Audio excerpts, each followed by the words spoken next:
Where did sign language develop? Who was the first to use it? And he said, well, it was a gift from God. God gave it to us so we could speak to each other, different tribes and over long distances and stuff.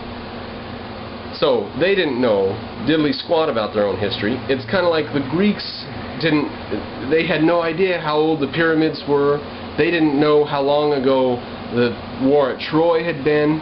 To them, the war at Troy and Homer and stuff was like the beginning of history, but it was only 300 years prior to their existence. The Greeks, who I'm talking about in the Golden Age. And the Indians were in the like manner. Thousands of years of history was all just a little blink of an eye to an Indian. They had no clue.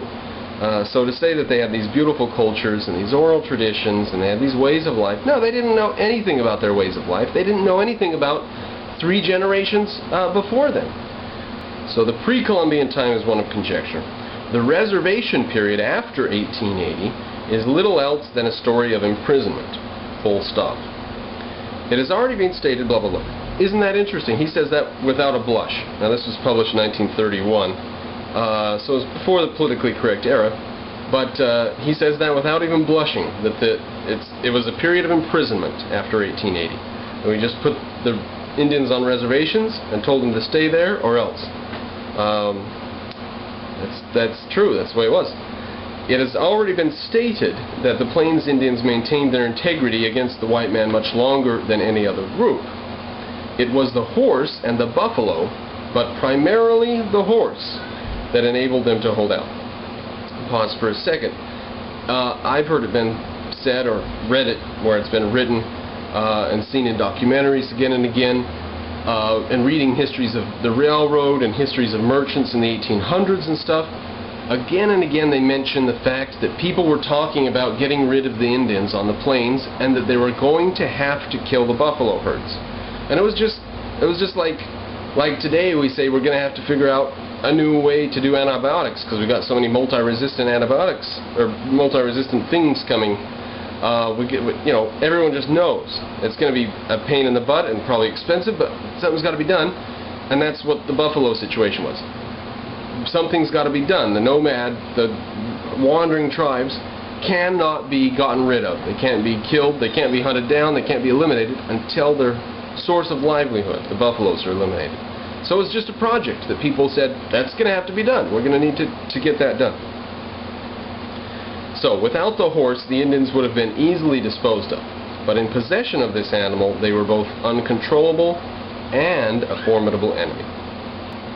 Now I will make brief note of the irony right there, and I hope you will as well, that the Plains Indians were able to exist and stand against European civilization because of a tool brought to them by European civilization, namely the horse. Slight irony there. As Christopher Hitchens has said, where would we be without historical irony? And probably Marx said it. I doubt Hitchens would have said it if Marx didn't. Now, he wants to summarize briefly the history of man's association with the horse. And he says, quote, "The origin of the horse, like most other origins, is lost in antiquity. Early cavemen in France were familiar with him, as is shown by pictures etched on the rocks, but to these men the horse was merely game. Fossil remains indicate that the horse roamed over North America and South America to disappear before Columbus came and probably before the Indians themselves arrived." Now there's some debate about that to this day. When did man come to North America? Was it 20,000 years ago, 13,000 years ago, 25, 40? But it's somewhere in there. And there were no horses when Columbus got here. So these horses that were there, and the ones in France that were appearing on the paintings and the walls and stuff in the caves, were pre-domestic, and they are of no interest to the historian. Quote, "It is only when man and horse become associated that the horse has much interest for the anthropologist and the historian. That association seems to have originated in Asia and to have spread thence to Europe, Africa, and later to America." Now I put it to you, ladies and gentlemen, have you ever heard of the horsemen of Asia? I'll bet you've heard of Genghis Khan. I bet you've heard of the Mongols. They are the original horse culture, and new technology always leads to a spreading of the civilization that adopts it. So that's why the Mongols came and took over everything clear down to Baghdad and pushed hard on Europe, including destroying Russia and leaving piles of skulls 200 feet high or something like that. Some crazy stories about what the Mongols did on their way across the steppes. But alright, the point of emphasis here is that the association of man and horse apparently arose in an environment very similar to the Great Plains. There we go, the broad steppes of Asia, the grasslands, not too much water. You go north far enough and you're into Siberia and the trees and such. You go south and you get, first of all, the mountainous area of the subcontinent, the Himalayas and so on, but also desert, Kazakhstan, Tajikistan, Afghanistan. So this area of plains, this grassy area, is probably where the association with the horse and man originated, and it's just identical to the Great Plains. So the fit of the horse and the horse lifestyle, where it first arose, transported to the Great Plains in America, and it's just it's a shoo-in. It's a perfect fit. Now this guy Whistler, who he keeps quoting from a book called Man and Culture, Whistler says, upon most maps of Asia will be found a region just east of the Caspian Sea labeled the Kyrgyz Steppes. If the map also delineates the general topography, it will show a great stretch of plain which is in the main grassland, varying in fertility from arid spots in Turkestan on the south to rich open prairie-like lands on the southwestern Siberia. Pardon me. Somewhere in this great area at some remote period, horse culture arose.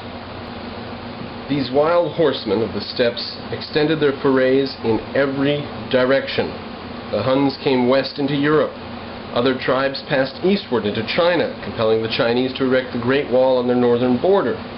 Others harried Chaldea, and the wild Kassites introduced their horse culture into Babylon 2,000 years before our era. After that time, the use of the horse can be traced to Egypt, to Greece, and to the modern nations. Now, I want to note right there, it's obviously a sign of a successful culture or innovative culture or new technology that it's able to check, counter-check, and overwhelm its opponents. They went out in every direction, as did in a later era the Greeks, in their own sense, not so much militarily, although Alexander the Great did that, but more culturally. The Romans, however, did it culturally through military. So there we have several different cultures that move out in all directions. The British later did it, and today we see the United States of America doing it. A new, innovative culture that can check, recheck, and then counterattack its opponents and overwhelm them eventually tends to grow and spread, and it has to be judged as successful on some historical level, and that's what the horse culture of the steppes was. Whistler, the guy that we keep getting quotes from here, says that the horse culture was borrowed in practically every case as a military expedient, which would enable the settled peoples to repel or contend with the mounted invaders. Again and again, the horse as a military item shows up. Now the Greeks, the Greek view of the horse, this is the first place that I learned really about the depth of what the significance of horses and so on. I was studying the Greek attitude to them.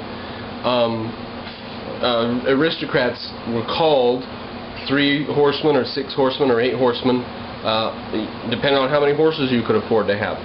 Because in ancient Greece, horses were absolutely useless for anything but to ride. An ox can pull the plow through the dirt, but a horse can't. The harnesses that they used back then choked and pulled on the horse right here where their esophagus is, and they couldn't breathe. And even the chariots, the lightweight chariots that the Greeks pulled around, and the Egyptians, the horses would always keep their heads reared up in the air in an attempt not to suffocate. And it looks noble and interesting, but actually it's sort of cruel or something. So horses were useless except to ride, except for to be quick with. And so in the ancient world, horses were like a Ferrari. They're expensive. They don't produce anything on the farm. They just consume. So the only culture where you would be able to get